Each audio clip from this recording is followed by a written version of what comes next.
Bonsoir à tous, bienvenue à Sion pour notre opération Dessine-moi une ville. Nous sommes en direct et en public sur la place de Midi. Venez nombreux, vous êtes les bienvenus sur la terrasse du bar Le Brésilien. Au programme ce soir, nous parlerons vivre ensemble, nous parlerons migration à 18h30 avec notre magazine Cosmopolis. Et puis dans quelques secondes, dans notre téléjournal, nous recevrons le monsieur migration du canton du Valais. Canal 9 en immersion, nous vous dessinons le Sion de 2016. Ça commence tout de suite. Bonsoir à tous, bienvenue ici à la place du Midi. Sion, c'est 33 000 habitants, 121 nationalités et environ 25% d'étrangers. Ce soir, vous l'aurez compris, on parle de vivre ensemble et d'intégration dans cette émission. C'est le 3e épisode de notre opération Dessine-moi une ville. 2 invités pour nous accompagner dans ce journal. Jean-Pascal Fournier, bonsoir. Bonsoir. Vous êtes ancien conseiller municipal de Sion. Vous avez piloté le groupe de travail qui a débouché sur la création du poste de délégué à l'intégration dans la capitale. C'était en 2006, il y a 10 ans. On va parler de tout cela et puis on va élargir un petit peu le débat avec vous, Jacques Delavala. Bonsoir. Bonsoir. Vous êtes le chef du service cantonal de la population et des migrations. Alors avant de vous entendre les deux, on va commencer tout de suite avec le résumé de l'actualité valaisanne du jour qui est commenté ce soir par Viviane Givor. L'Institut Créa et les banques cantonales sont optimistes pour la croissance. Le PIB roman devrait augmenter de 1,4% en 2016 et 2% en 2017. Selon leur étude, le Valais suit cette tendance. Une stagnation est par contre à noter pour les secteurs de la chimie pharma et de l'hôtellerie-restauration. Ces boîtiers permettent de mesurer et contrôler à distance la consommation d'énergie pour le chauffage et l'eau chaude d'un ménage. Ce système est développé dans le cadre du projet européen SEMIA. 5 partenaires valaisans y participent depuis 2014. Aujourd'hui, le projet arrive dans sa phase pilote. 200 maisons en Suisse et Norvège seront équipées cet hiver pour un test technique. L'objectif, gérer de façon optimale la consommation d'énergie pour un coût moindre, tout en gardant le confort voulu par les habitants.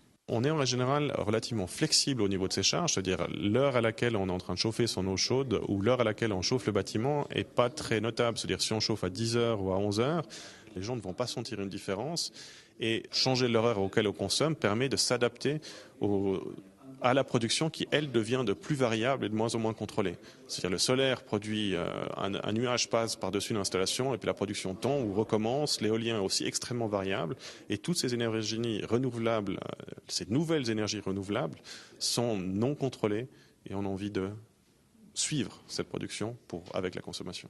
La commercialisation de ce système est prévue en 2018. 3 projets sont en finale de la 7e édition du prix créateur BCVS, une application mobile pour réserver des vols privés, une collerette anti-gouttes pour bouteilles et un tapis de jeu ludo-éducatif pour enfants de 6 à 12 ans. Vous pouvez dès à présent voter pour votre préféré. Le prix sera remis le 9 juin à compter. ISO 9001 et 14001, Valais Excellence et le réseau valaisan des écoles en santé, ce sont les 3 labels obtenus par l'école professionnelle commerciale et artisanale de Sion. Les 2500 apprentis de l'établissement bénéficient d'un encadrement certifié. C'est en lien avec l'évolution de la société où l'on se rend compte aujourd'hui qu'il faut s'occuper aussi de l'encadrement, notamment des apprentis, et non pas que du savoir. Le premier objectif reste la transmission du savoir, mais le deuxième, c'est de définir ici un véritable lieu de vie, ce qui entraîne bien sûr le développement durable et l'aspect santé de nos apprentis. Ces labels exigent une amélioration continue. Chaque 2 ans, des audits seront organisés. Alors Jean-Pascal Fournier, on va vous faire réagir sur cette information. Projet de recherche européen sur l'énergie à la HESSO, faire coller la consommation à la production, c'est des projets d'avenir. Alors évidemment, c'est ce qu'on appelle le smart grid. Je pense qu'il y a là un potentiel gigantesque d'utilisation plus rationnelle de l'énergie. Quand on parle qu'il faut économiser l'énergie, ça veut dire aussi mieux l'utiliser au bon moment. Et ce genre de technologie nous aide. La Suisse, jusqu'à présent, a eu un temps de retard par rapport à d'autres pays européens et des pays comme la France ou l'Allemagne qui investissent des milliards aujourd'hui dans le smart grid. Et la Suisse doit vraiment s'y mettre et je pense que ça, c'est une très bonne nouvelle. Voilà, commercialisation 2018, on l'a entendu. Jacques Delavala, on a vu aussi dans ce résumé de l'actualité, croissance, le PIB qui est sur la voie de la croissance pour 2016 en Valais. Il y a un lien entre augmentation de la population, migration et puis croissance économique. Tout à fait. Une croissance économique entraîne un besoin pour les industries, pour les PME d'avoir du personnel formé. Et c'est ce personnel qui vient bien souvent de l'étranger parce que nous n'avons pas assez de personnes pour occuper les places de travail. Et on va encore préciser, messieurs, dans l'actualité du jour, que Gelson Fernandez, qui était notre invité hier soir, a été retenu dans une première liste donnée aujourd'hui par l'entraîneur national Vladimir Petkovic. Il fait donc partie des 28 joueurs retenus pour l'instant par le sélectionneur national. On va mettre quelques chiffres maintenant sur la table. Très intéressant, le premier, Sion, 25,4% d'étrangers. Jean-Pascal Fournier, c'est 6 à 7 points de moins que les autres villes que nous avons visitées. Montaix, Martigny, est-ce qu'il y a une explication à cela ? La première explication qui me vient comme ça à l'esprit, c'est certainement que le tissu économique de la ville de Sion est un petit peu différent de celui de Martigny ou de Montaix. Une ville de col blanc. On est manifestement, Sion, comme capitale, du tertiaire beaucoup plus grand. Il y a une administration. Et là, évidemment, la population étrangère est certainement moins bien représentée que dans le secondaire ou dans le primaire. Jacques Delavala, on va élargir ces chiffres au niveau cantonal. 331 763 habitants, très exactement, en Valais. 75 000 étrangers. Alors, c'est moins du quart, c'est 23%. Question assez large. Est-ce que la cohabitation se passe bien entre Valaisans et étrangers ? Oui, j'élargirais encore un peu ces chiffres en disant qu'en 2001, on avait 45 600 étrangers en Valais et maintenant on est à 75 000. Donc ce qui montre que le Valais est un canton qui a un dynamisme aussi du point de vue économique parce qu'on a besoin de cette main-d'œuvre qui vient travailler. Après, la cohabitation se passe relativement bien. Je crois qu'il n'y a pas de gros problèmes et ça, c'est tout un travail que l'on fait aussi bien au niveau des villes qu'au niveau de toutes les organisations qui s'intègrent là-bas et au niveau du canton pour intégrer les gens et pour leur permettre d'avoir un vivre ensemble. Relativement bien, c'est plutôt positif. Mais oui, c'est tout à fait positif. Maintenant, je peux pas dire que tout va bien, tout est bon dans le meilleur des mondes. Il faut être aussi, je dirais, réaliste. Et il y a encore des problèmes, il y a des améliorations qu'on peut apporter et on est dans ce travail quotidiennement. Parce que c'est un travail de longue haleine, on n'intègre pas quelqu'un du jour au lendemain. Alors on a parlé, vous avez évoqué le rôle des villes justement dans l'intégration. Jean-Pascal Fournier, on va faire un peu d'histoire. Le premier poste de délégué à l'intégration engagé à Sion en 2006, il y a à peine 10 ans. On a l'impression que c'est tard. Pourquoi ? Écoutez, je crois qu'il faut replacer dans le contexte l'origine de ce poste. Je pense qu'à l'origine, il y a d'abord une volonté de la Confédération, dès les années 2000, d'investir de l'argent pour l'intégration des étrangers. Ça s'est traduit dans une loi, avec un article qui prévoit clairement la nécessité d'investir dans l'intégration des étrangers. Le canton s'y est mis dès 2000 avec la commission d'intégration des étrangers sur le plan cantonal, avec la création d'un poste aussi sur le plan cantonal. La suite logique, c'était que la dernière échelon confédéral, les villes, les communes s'y mettent aussi. C'était le cas de la ville de Sion. Vous avez dû quand même vous battre pour ce poste. Il a fallu se battre, évidemment, parce que ça n'allait pas de soi. On sortait peut-être... pour une partie de mes collègues, c'était peut-être pas évident d'aller sur ce chemin, mais je crois que dans le contexte que je viens de vous décrire, de la Confédération et du canton, c'était le bon moment d'investir. Et je pense que sans le soutien, et là je tiens quand même à le dire aussi, sans le soutien ici du canton, qui a été déterminant pour la création de ce poste, eh bien je pense qu'on aurait vraiment eu peut-être de la peine à le faire. Alors dans les années 90-2000, on en parlera après dans Cosmopolis, il y avait quantité d'associations qui œuvraient, qui papillonnaient dans ce monde de l'intégration. Est-ce que ça a été un oreiller de paresse peut-être pour les villes ? Le travail est fait par d'autres. Bon, je dois dire que pour la ville de Sion, ça a été vraiment une chance, et c'est une chance de compter toutes ces associations actives dans le domaine de l'intégration, l'OSEO, le Centre Suisse Immigré, la Croix-Rouge. Ça a favorisé la mise en place d'un délégué à l'intégration. En tout cas, lorsqu'on a créé ce groupe de travail, toutes ces personnes se sont mobilisées évidemment pour mettre en évidence la nécessité de créer ce poste. Je pense que c'était plutôt un atout. Moi, je le vois plutôt comme un avantage, mais c'est vrai que pour la ville de Sion, la présence de ces associations peut-être n'a pas nécessité qu'elles s'engagent plus avant, puisque ce travail était accompli par ces associations. En 2016, les villes ont des délégués à l'intégration. Certaines communes, aussi plus petites, s'y mettent. Quel regard, vous, Jacques Delavala, vous portez sur ces délégués à l'intégration et sur leur travail ? Alors, pour le canton, c'est une vision quand même très importante parce que c'est le lien entre le terrain vraiment et puis le côté, je dirais, un peu intellectuel que l'on prône ou disons que l'on fait.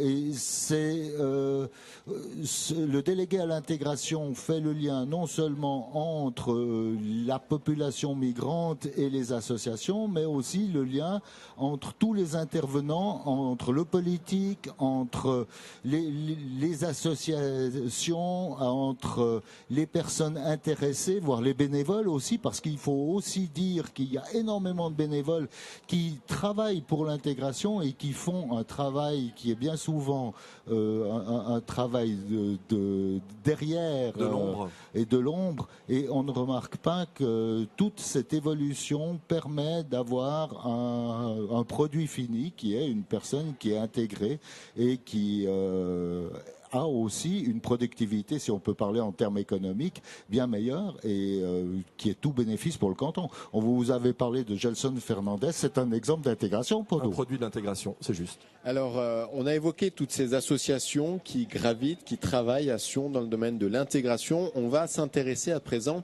à l'une d'entre elles, c'est l'OSEO, l'œuvre suisse d'entraide ouvrière, qui s'occupe d'intégration auprès de migrants, mais aussi d'intégration professionnelle. C'est le reportage de Didier Binder. Après un pré-apprentissage dans la vente, Rita, 18 ans, cherche à se réorienter comme assistante en médecine vétérinaire. Depuis 2 mois, la jeune femme bénéficie des cours de technique de recherche d'emploi à l'OSEO. Petit à petit, elle gagne de la confiance en elle. J'avais de la peine à faire des téléphones. Je n'osais pas parler, c'est ça, au téléphone. Ça me stressait. Et maintenant, ça va, depuis que j'ai commencé ici. Ici, chaque jeune a des besoins particuliers. L'objectif du semestre de motivation, les aider à trouver un projet professionnel, une place d'apprentissage ou une formation. Ils sont accompagnés au quotidien dans leur démarche. Pour un employeur, c'est que toi, tu as commencé aussi un bout d'apprentissage. Donc, tu as tout ce qui est méthodologie pour apprendre les cours. Tu as autant du dossier de candidature, donc superviser les lettres de motivation, le CV, à vérifier au niveau des téléphones s'ils le font bien, s'ils sont à l'aise, puis leur donner aussi des astuces en termes de techniques de recherche d'emploi. Qu'est-ce qui convient le mieux de faire en fonction de leur projet. Le CEMO fonctionne sur différents modèles, stage en entreprise ou atelier comme ici le travail du bois. Faya a passé 6 mois à l'OSEO. À 17 ans, la jeune femme a trouvé une place d'apprentissage de laborantine en chimie. Je pense que je serais aussi arrivée, mais peut-être pas autant vite. Qu'est-ce que tu as appris pendant ton passage ici ?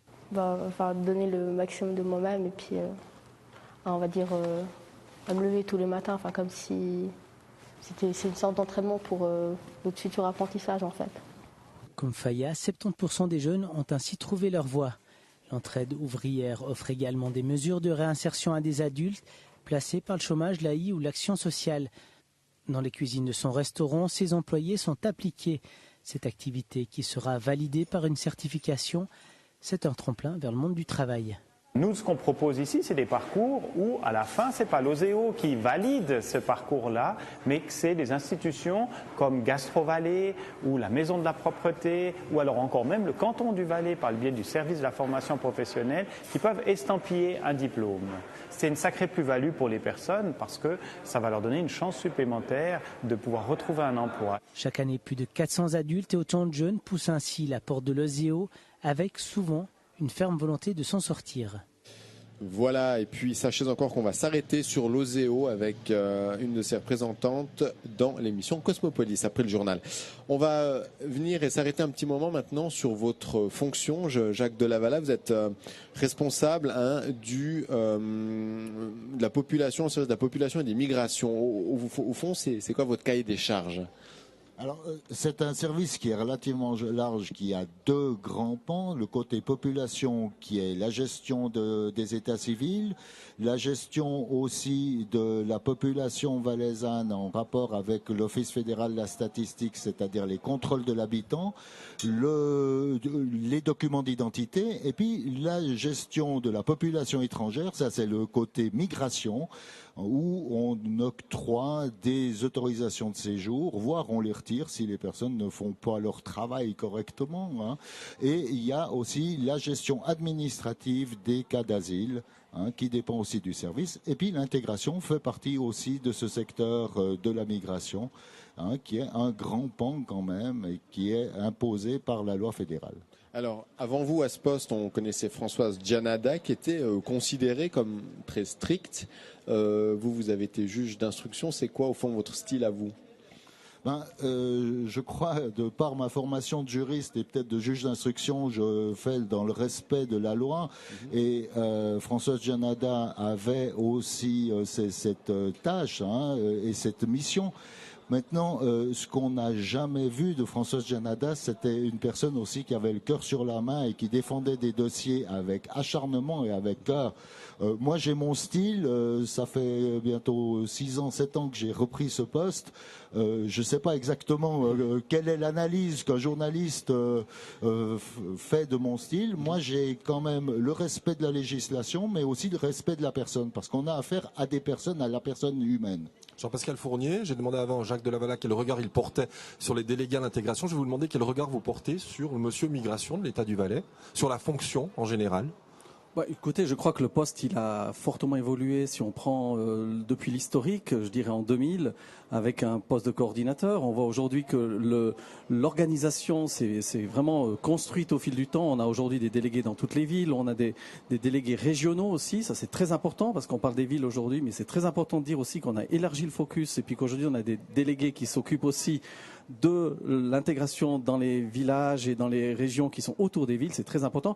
Donc ce que je veux dire, c'est que quand même maintenant, à travers le temps, il a fallu, c'est clair que c'est quelque chose qui prend du temps, mais aujourd'hui, je pense qu'on a un dispositif qui est relativement bon. C'est clair que, vous l'avez rappelé aussi, les chiffres de la migration qui a augmenté. Je pense que c'était nécessaire aussi que l'on se dote d'un personnel supplémentaire pour faire face à ces défis.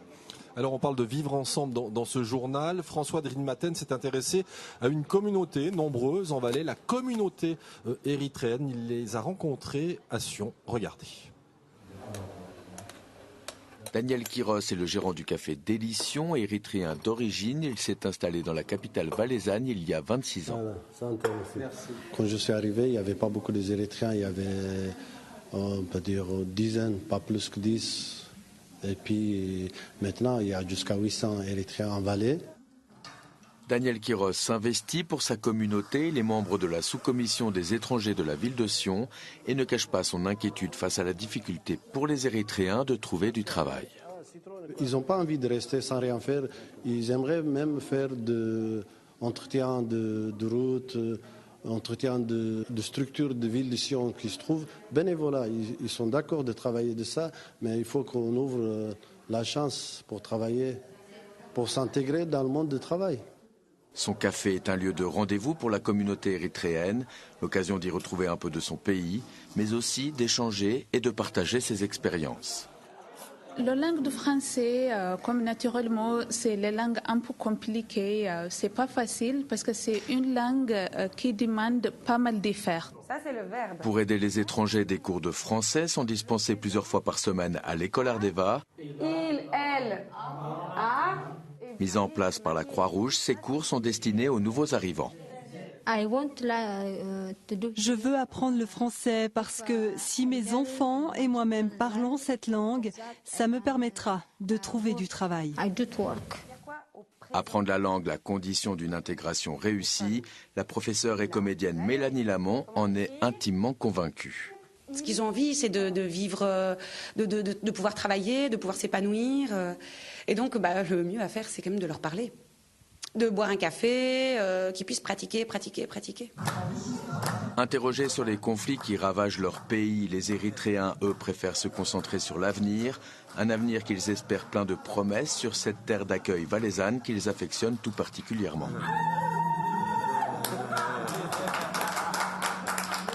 Jacques Delavala, cette communauté érythréenne, elle pose beaucoup de questions. Vrais réfugiés, faux réfugiés, réfugiés économiques, réfugiés de guerre, réfugiés politiques. Quel regard vous portez-vous sur les Érythréens qui habitent en Valais ? Je ne vais pas me lancer dans l'analyse. Vous pouvez pas faire de politique. Est-ce que vous pouvez faire de la politique dans votre fonction ? Non, moi je crois que c'est deux choses totalement différentes. C'est-à-dire que moi j'ai une fonction administrative, j'ai pas une fonction à modifier des législations. Je suis sur le terrain, je regarde ce qui pourrait être amélioré. J'en réfère, je dirais, à... si on peut dire mon autorité de tutelle dans un certain sens, c'est le secrétariat d'État aux migrations, où on dit mais là on pourrait changer, là on pourrait améliorer. Là, face à ce reportage, il y a une chose que je remarque et que je trouve assez étonnante. Ils disent je veux travailler, mais on leur empêche pas de travailler. Hein. Une personne érythréenne qui a un permis F même peut travailler. C'est vrai que c'est pas toujours évident, c'est pas toujours revalorisant les postes qui leur sont présentés, parce que c'est des personnes qui ont peu de formation, voire aucune formation. La chose primordiale, et ça a bien été relevé, c'est la connaissance linguistique. Et c'est là-dessus que l'intégration se fait. C'est par la langue, la connaissance de la langue que l'on parle en Valais, c'est-à-dire en français dans la région du Valais roman, l'allemand pour le Haut-Valais, que les personnes peuvent s'intégrer beaucoup plus facilement et s'améliorer. Maintenant, c'est vrai qu'il y a aussi une problématique qui rentre avec ces personnes qui ont une faible formation, voire qui sont des fois totalement illettrés, c'est qu'ils ne pourront pas trouver des travaux à grand rendement ou disons à grand rapport. Et c'est peut-être aussi ce qui freine. Je mets simplement un petit bémol, et je pense qu'il y a un côté culturel qui rentre en ligne de compte.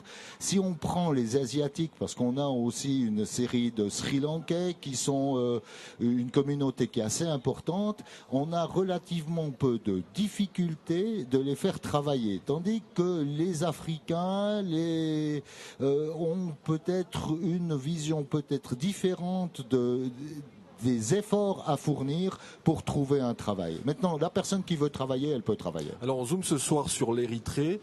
À Martigny, on avait zoomé sur la communauté portugaise. Et ça a fait débat avec cette question. Est-ce que c'est une communauté qui s'intègre quand on sait qu'elle a ses codes, elle a ses restaurants portugais, elle a ses magasins portugais? Votre vision à vous, par exemple, sur cette communauté-là? Alors, on a dit en préambule qu'il y avait 75 000 étrangers, un tiers sont des Portugais.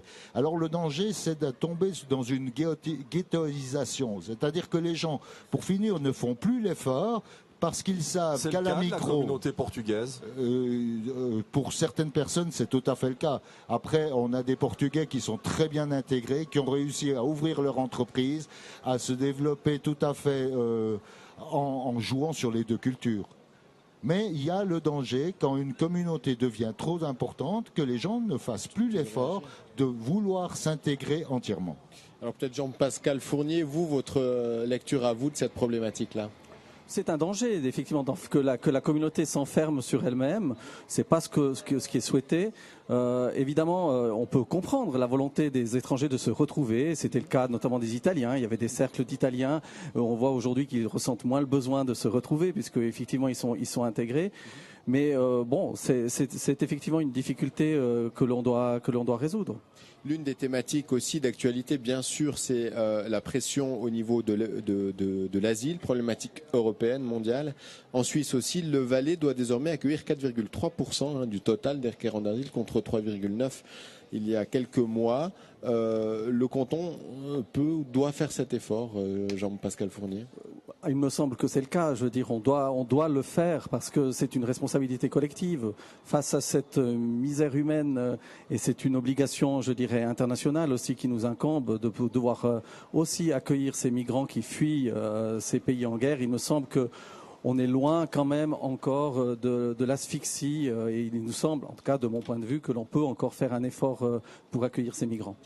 On vous entend depuis une vingtaine de minutes un petit peu plus sur ces questions d'intégration. On va donner la parole maintenant à la population sédunoise. Comment cela se passe au jour le jour avec la communauté étrangère? On écoute leurs réponses. Je trouve que ça se passe assez bien avec les communautés étrangères aussi. Elles font des pas pour s'intégrer. Donc. Ils font assez d'efforts sur ce côté-là, mais je trouve qu'on est quand même déjà assez nombreux ici. Alors il faudrait peut-être trouver des autres solutions. Mais... Moi, je trouve quand même qu'ils s'intègrent bien en Valais. Moi-même, ayant travaillé à Genève, je peux dire que moi, je trouve ça fabuleux comme ça fait ici. Moi, je pense qu'il y a quand même des quartiers qui sont plus appropriés pour les étrangers ici sur Sion. Je ne pense pas que ça doit être Je ne sais pas si vraiment c'est mélangé. Je sais que Vissigan, il y a beaucoup d'étrangers là-bas. Si je me rencontrais de problèmes avec des étrangers, je pense qu'ils sont bien intégrés. Maintenant, ils sont peut-être pas très visibles, donc si on pouvait voir un peu plus... Moi, je trouve que ça dépend vraiment que de ces gens-là. Après, si eux, ils cherchent à s'intégrer, il n'y a aucun souci pour eux. Puis s'ils ne cherchent pas à s'intégrer, ça va créer des problèmes. Jacques Delavala, une dernière réaction, en résumé plutôt positif, avec quand même un petit risque de ghettoisation dont vous parliez avant. Non, je pense pas. Je crois que c'est très positif. Il faut savoir que l'intégration, c'est un double effort. C'est l'effort de la population autochtone qui reçoit, mais c'est l'effort de la population migrante qui doit faire les démarches nécessaires pour prendre les habitudes, les connaissances du lieu et puis se créer le réseau aussi. Jacques Delavala, Jean-Pascal Fournier, merci beaucoup d'avoir passé un petit peu de temps avec nous autour de cette table ici à la place du Midi. Je vous souhaite une excellente soirée à vous. On arrive au terme de ce journal et on se quitte comme chaque soir avec le dessin d'un des enfants des écoles primaires de Sion. Ce soir, on découvre le dessin d'Anna Maria. Je m'appelle Anna Maria, j'ai 10 ans et j'aime les mathématiques et le tennis. J'ai dessiné le palais du gouvernement. Il a une architecture assez particulière et puis aussi une histoire très intéressante. Il a été construit avec une partie des pierres des remparts et après il a été couvent et maintenant c'est le palais du gouvernement. Voilà, au programme de demain soir, 2 thèmes, le sport et la culture. Et puis dans l'immédiat, on vous retrouve Fabien Gillot avec l'émission Cosmopolis. La politique d'intégration de la ville de Sion avec 2 spécificités. Samuel, la première, on en a parlé, la première déléguée a été engagée en 2006. Ça fait école après dans les autres villes valaisannes. Et puis surtout, Sion accueille les principales associations partenaires du canton. Alors on va parler de ce rapport entre la déléguée, les associations. Comment est-ce que ça fonctionne ? Merci beaucoup Fabien, c'est à découvrir tout de suite. Quant à moi, je vous souhaite une excellente soirée. À demain, toujours ici à la place du Midi.